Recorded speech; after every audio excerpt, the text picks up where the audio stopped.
na biktima kayo ng halik na gang. Buntis ka. Baby mo, sobrang ganda niyan. Pero mo, may lahing Amerikano. Kung gaano kapangit yung pagmumukha niya, ganon kapangit yung ugali niya. How dare she hurt you like that? Alam mo, walang kasalanan si Perlita dito eh. Si Marilyn lahat may kasalanan nito. Ano gang sinampang kaso sa nanay mo? Inakusahan nila ako ng embezzlement, anak. Kaya malaking pera din ang hinihingi ng korte para sa bail. May kakilala ko na pwede kang pautangin. Maliit lang interes. Kaya lang, kailangan mo magbigay ng collateral. Walang iya ka, Giselle. Kasalanan mo to eh! Ayaw mo kasi akong tantanan. Ikaw, mabubulok ka dyan sa kulungan na yan. Kasama mo nga sikreto ko. Perlita, anong ginagawa mo dito? Perlita, halika na umalis tayo dito. Sandali lang, Perlita. Alam mo ba na inutusan ako ni Giselle? Pagpalitin ang anak ninyo. Anak mo si Darlene at ang tunay na anak ay si Marilyn. Hindi ko daw tunay na anak si Marilyn. Paano kung totoo yun? Meron bang tao makakapagpatunay na anak mo nga si Marilyn? Jerome, i-forward ko na lang yung number mo dun sa kakilala ko. Tapos, kayo na mag-usap dun sa hihiramin mo na pera. Salamat, Ari. Okay lang yan. Paano, mauna na ako. May kailangan pa kasi akong puntahan. Sige, ako nang balang mag-atid kay Marilyn. Okay. Thank you. Sige, Harry. Ingat ka.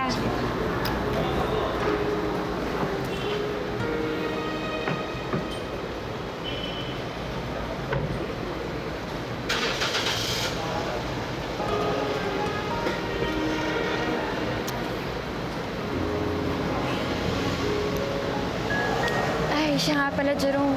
Pasensya ka na nung isang araw nung maaga akong pinauwi ni Inay. Hindi na tuloy kita nasamahan kay Ma'am Aida. Kaya naiintindihan ko yung Marilyn. Gusto na pala yung nanay mo. Ayos lang naman siya pero nagbago talaga siya simula nung pumunta siya kay Ma'am Aida. Ayoko namang tanungin kung ano yung pinag-usapan nila. Sa'yo, may nabanggit ba si Ma'am Aida kung ano napag-usapan nila? Wala rin eh.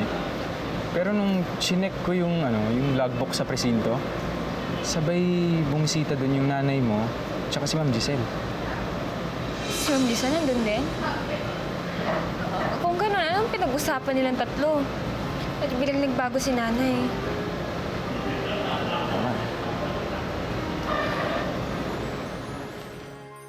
Hello? Perlita? Naku, mabuti naman sumagot ka. Giselle, pasensya ka na ah. Hindi ko na sasagot ang mga tawag mo na itong nakaraang araw. Marami kasi akong ginagawa. Bakit ka ba napatawag? Wala. Manganghamusta lang ako sa'yo. Siyempre naman, di ba, bigla ka kasing umalis dun sa presinto eh.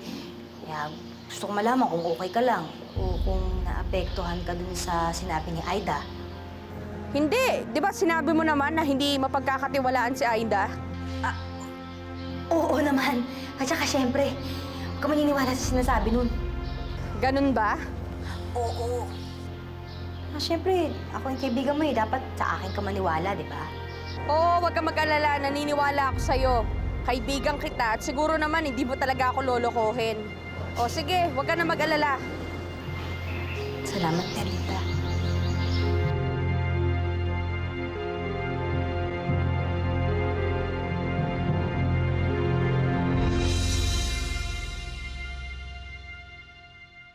Ano bang maitutulong ko sa'yo?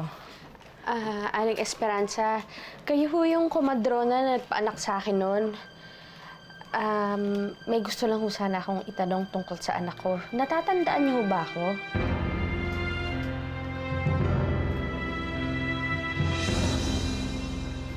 Nay? Nay? Nay?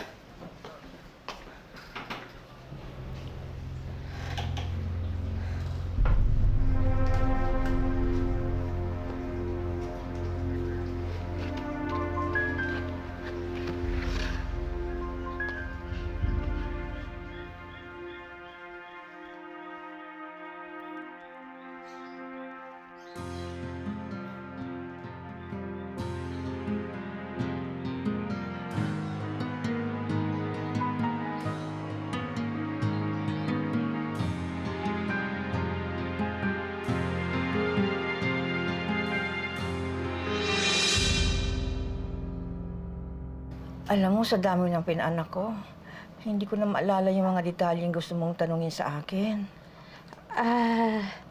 Nagbabakasakali lang naman ho ako.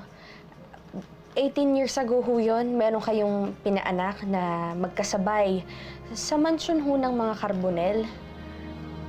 Carbonell? Oo, may naalala ko. Dalawa sila. Yung isa katulong, yung isa, asawa ng amo. Ako ho yung katulong. Ay, oo. Mukhang pamilyar ang mukha mo. Kamusta ka na? Kamusta na yung anak mo? Ano nga ba yung pinangalan mo sa anak mo? Marilyn po. Marilyn. Alam mo, napakaswerte mo sa anak mo. Ang ganda-ganda niya. Ay, anak mo. Ang ganda-ganda niya. Ang tangos ng ilong. Parang porselana ang kanyang kutis. At tisay na tisay.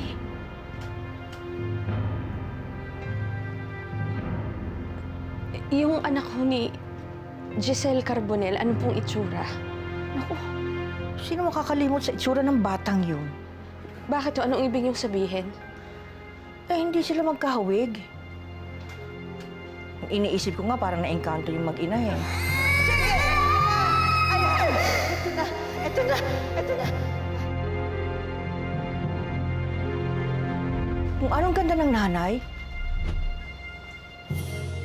siya naman ang pangit ng anak.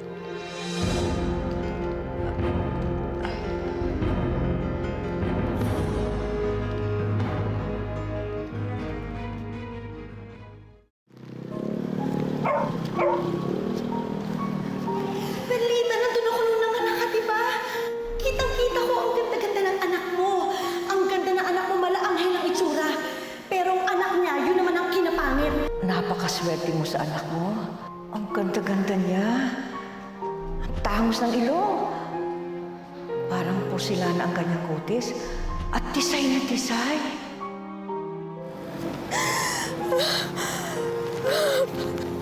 Inutusan niya nga ako pagpalitin ang anak ninyo. Pinakuha niya ang anak mo. Anak mo si Darlene at ipinapalit niya ang anak niya na si Marilyn.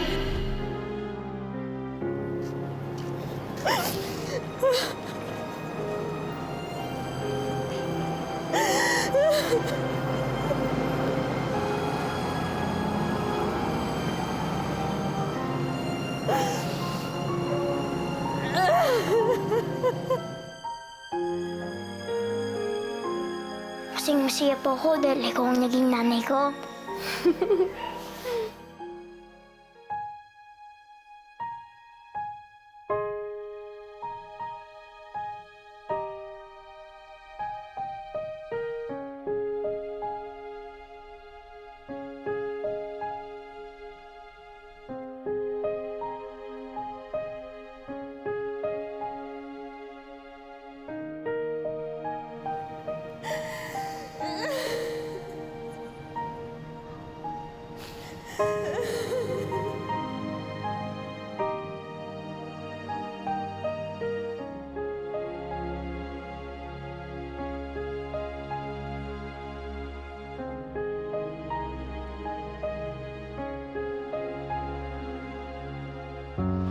Napakaswerte ko at ikaw naging anak ko.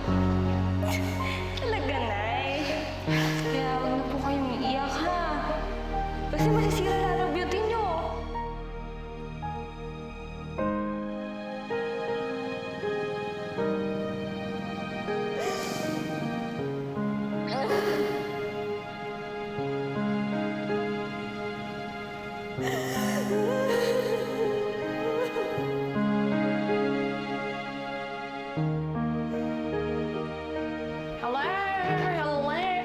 Josie. Ano yan, Marilyn? Titignan ko lang po yung mga pictures ni Nanay. Oh, kung ako ikaw, hindi mo dapat pinapakailangan yung gamit ng nanay mo, ha? Dito na yan. Mama Josie, nag-aalala po kasi ako kay Nanay. Parang iba po kasi yung kinikilos niya ng mga nakaraang araw. May nasabi po ba siya sa inyo? Sa akin? Naku, wala. Ano kayang gumugulo sa isip ni nanay kung ganun? Kung hindi sinasabi ng nanay mo yan sa'yo, ibig sabihin ayaw ka niya lang mamroblema. Ang dami-dami mo nang iniisip yan sa problema ni Jerome. Ayaw niya lang magdagdag. Mama Josie, ayos lang naman sa akin eh. Ayos lang sa akin kung sasabihin ni nanay kung ano yung gumugulo sa isip niya. Handa akong tulungan siya. Kasi nanay ko siya.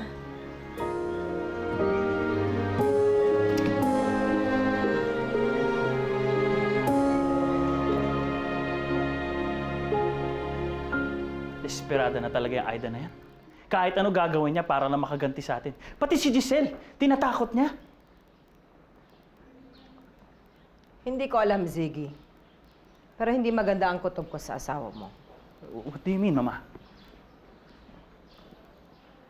Hindi porket isinumbong niya si Aida, absuelto na siya. For all we know, sinumbong niya si Aida kasi may pinagtatakpan siyang ginagawa niya. Ang ibig ninyong sabihin na may ginagawa si Giselle? Hindi ko pa alam. Pero kung ako sa'yo, mamanmanan kong mabuti ang asawa mo.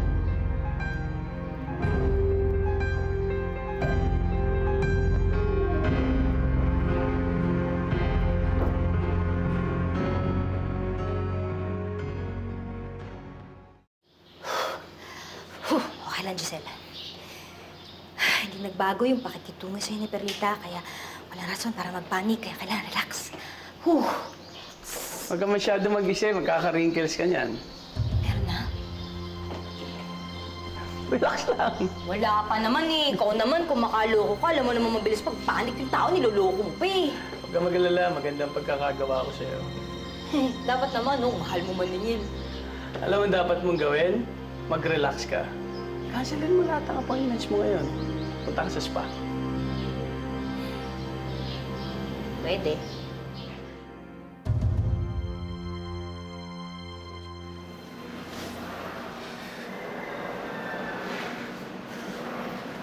Perlita? Anong ginagawa mo dito? Akala ko ba hindi ka naniniwala sa akin? Tsaka ang kinakampihan mo yung kaibigan mo si Giselle. Gusto kong ikwento mong lahat sa akin. Ikwento mo ang bawat detalye ng gabing ninakaw mo ang anak ko.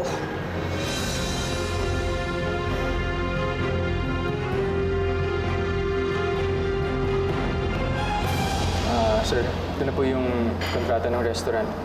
Dala niyo na po ba yung pera? Bibigyan kita ng 6 na buwan para makabayad sa utang mo. Kapag hindi mo ito nagawa, akin ang hati mo dito sa restaurant. Nakasulat naman lahat yan sa kondisyon natin. Pirmahan mo na lang to kung okay sa'yo. Kailangan bang gawin to? Ang ibig ko sabihin, alam ko naman na marami pang paraan dyan eh. Wala nga, Arlene. Kailangan ko ng pera. Kailangan ko palaya sa kanya.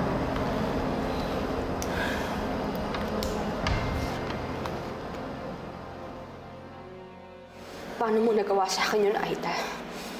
Tinuring kitang kaibigan. Niloko mo ako. 17 taon. 17 taon akong nabuhay sa kasinungalingan. Hindi ko naman talaga gustong gawin sa'yo yun, Perlita eh. Pinilit lang ako ni Giselle. Ayoko naman talagang gawin yun eh. Pero nabulag ako dun sa mga pangako niya sa akin. Sabi niya sa akin, tutulungan niya ako sa kumpanya para maiangat ako dun pag pinagpalit ko yung 2 anak niyo. Nangyari yun, di ba? Masenso ka. Paano ka nakakatulog sa gabi? Kaya alam mong lahat ng perang nakukuha mo ay galing sa kasalanan. Perlita, pinagsisisihan ko ng lahat. Ito na nga, kinakarma na nga ako dito. Nakakulong na nga ako sa kasalanan, hindi ko namang ginawa. Kulang pa yan! Kulang pa yan sa kabayaran sa lahat ng ginawa niyo sa akin. Kung meron dapat magduda nagdusa dito si Giselle yun. Siya ang nagplano nito lahat. Siya ang may kasalanan nito. Kasalanan. Kasalanan sa'yo. Sa ating lahat. Itong tatandaan mo. Pagbabayaran mo lahat ng ginawa niyo sa akin. Pagbabayaran niyo lahat ng ginawa niyo sa akin! Tita! Marlita!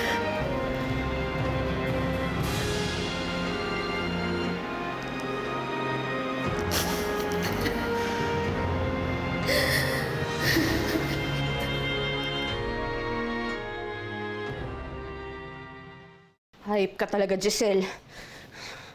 Sagutin mo! Nay? Nay, bakit galit na galit kayo? Ha? Wala to. Kausap niyo po ba si Ma'am Giselle? Nag-aaway na naman ba kayo? Anak, huwag kang makialam, ha? Huwag kang makialam. Ha? Parang kailan lang tuwang-tuwa kayo na makita isa't isa tapos ngayon sa isang iglap, biglang nabago yan. Ano po ba talagang problema? May kinalaman po ba to sa ginawa niyo kay Darlene?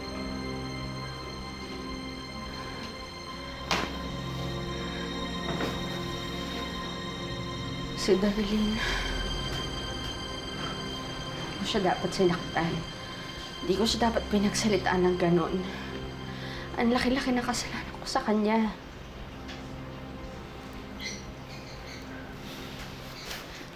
Nay, ganito na lang po. Kakausapin ko po si Ma'am Giselle tapos ipapaliwanag ko po sa kanya kung bakit ginawa niyo yun dahil pinagtatanggol niyo lang ako. Hindi. Hindi ka nalalapit. Hindi mo nakakausapin ng babaeng yon. Bakit po? Dahil masamang tao siya. Hindi siya mapagkakatiwalaan. Hindi na siya yung Rodora na kaibigan ko. Pati na rin niyang si Aida. Lalayuan mo siya. Nay, teka lang, naguguluhan ako. Bakit po nadamay pati si Ma'am Aida? Anak, wala nang masyadong maraming tanong. Layuan mo sila. Pinoprotektahan kita laban sa kanila. Dahil mahal kita, anak. Mahal na mahal kita. Mahal na mahal ko din naman po kayo ni. Anak, basta kahit anong mangyari ito, tatandaan mo. Anak kita, mahal kita, at hindi ako papayag na kunin ka nila sa akin.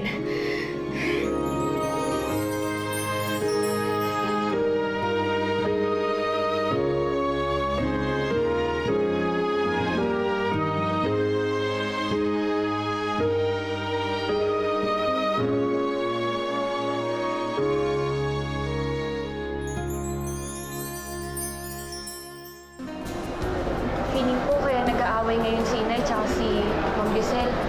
Kasi nadadamay sila sa away namin ni Darlene. Wala talaga yung dalawa na yun. Wala kang magagawa. Nanay niya yun eh. Pagkatago siya ng nanay niya. Lahat ng magulang yung pagtatago ng anak nila. Paglalaban ng patayan. Pero kasi nangihinayang ko dun sa pagkakaibigan nila kung masisira lang ng dahil sa amin ni Darlene. Pinagtataka ko lang, bakit galit din si Nanay Perlita dun sa nanay ni Jerome? Hindi ko rin alam eh. Saan gulo-gulo?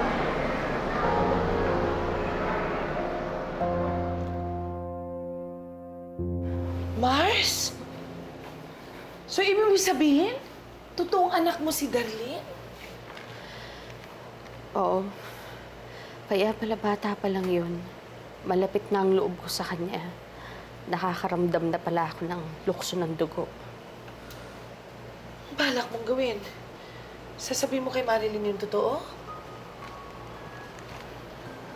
Hindi ko alam. Ayokong magbago ang tingin niya sa akin. Ayokong may magbago sa aming dalawa.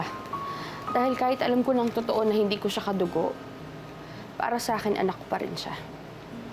Pero Mars, pag hindi mo sinabi kay Marilyn yung totoo, parang pinagkakait mo naman sa kanya yung tunay niyang pagkatao. Eh, siya yung totoong Carbonel. Siya ang tagapagmana ng kayamanan ng mga Carbonel. Kilala ko si Doña Charito. Hindi niya matatanggap si Marilyn bilang apo. At pag nagkataon, magiging miserable lang ang buhay ni Marilyn sa kanila. Mas mabuti pong wala na lang siyang malaman. Well, eh, paano naman yung tunay mong anak? Gusto ko siyang puntahan, yakapin. Gusto kong sabihin sa kanya akong tunay niyang ina. Mas pag ginawa mo naman yun, malalaman ni Marilyn yung totoo. Ang totoo.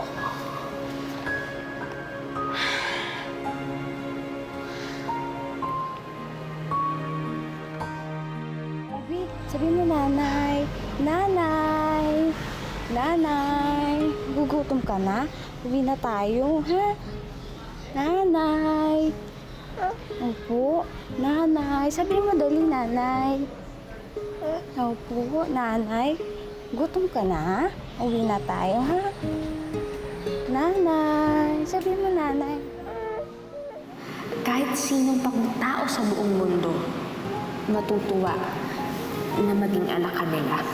Pwede po bang Nanay Perlita na lang po ang itawag ko sa inyo? Good night, Nanay Perlita. Anak, bakit? Kasi mas nag-aalala kayo sa akin kaysa sa sarili kong nanay. Salamat po.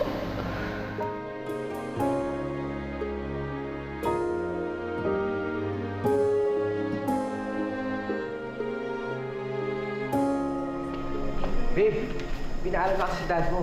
Pumayag siyang mag-date tayo sa labas. Sorry, Aaron, pero may plans na kami. We're gonna go shopping. Yeah, sorry, Aaron. Tsaka hassle din kasi pag may kasamang lalaki. Nakaka-bibi lang. Pasensya ka na. Sa susunod na lang. Okay, sige. Sorry. Bye. Bye. Let's go? Oh my God. Darlene, Speaking of bad vibes, anong ginagawa ng babae niyan dito? Darlene, pwede ba kitang makausap? Alam mo, ang kapal din naman ang mukha mo pumunta dito pagkatapos ng ginawa mo sa akin. Sana bigyan mo ko ng kahit konting panahon. Mayroon lang ako sasabihin sa'yo importante.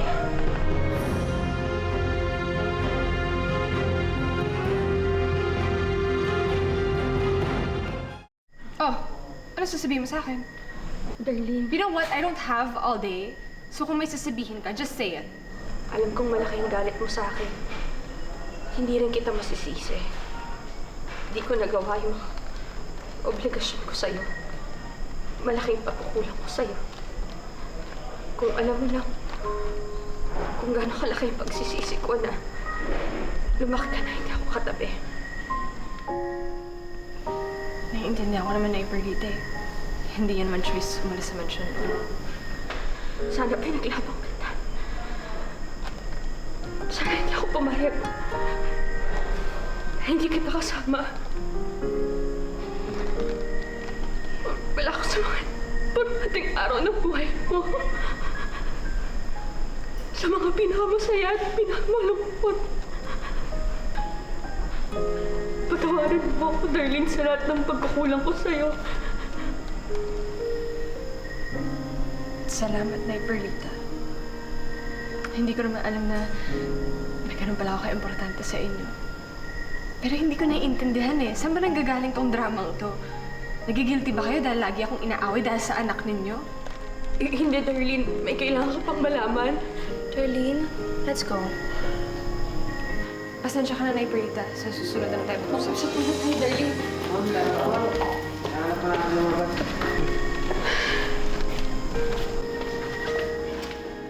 Mars, nakakaloka ka! Bakit ka sumugod sa resort? Hindi ko mapigilan yung sarili ko eh. Nahirapan akong tanggapin na yung anak ko nasa piling ng ibang pamilya. Napakahaba na ng panahon na nasayang na hindi ko siya kasama. Eh, Diyos ko! Sa binabalak mong yan, parang sinasabi mo na gusto mo malaman ni Marilyn na hindi ikaw ang tunay ng nanay. Bako, hindi ko alam. Litong-lito na ako. Ayoko mawala si Marilyn. Pero hindi ko rin naman pwedeng pabayaan si Darlene. Kanina nga, nakita ko si Darlene. Gusto ko na siyang yakapin. Gusto ko na siyang iuwi. Mas hindi naman pwede yung ginagawa mo eh. Yung gusto mong mangyari. Imposibleng pwedeng dalawa yung anak mo, di ba? Isa lang yung niluwal mo. Eh di isa lang din yung anak mo.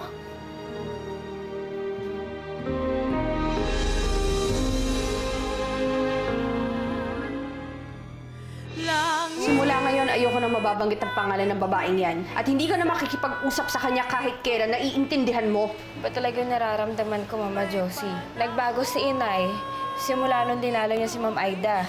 Sinetap ako ni Giselle dahil may pinagtatakpan siyang kasalanan niya talaga. Tapos inamin niya din sa akin na nagkakatampuan sila ni Ma'am Giselle. Ano ko yung pinag-awayan nila ni Ma'am Giselle? 17 taon mo akong niloko, Rodora! At 17 taon ko rin hindi nakasama ang anak ko! Nagpunta kasi siya sa akin sa restaurant kanina. Tapos nangako kami sa isa't isa na hindi kami magpapa-apekto sa kung ano mang merong alitan yung mga magulang namin. May nararamdaman ka ba ba kay Darlene? Mahal ko talaga si Jerome. At naniniwala ako, in the end, kami pa rin yung para sa isa't isa.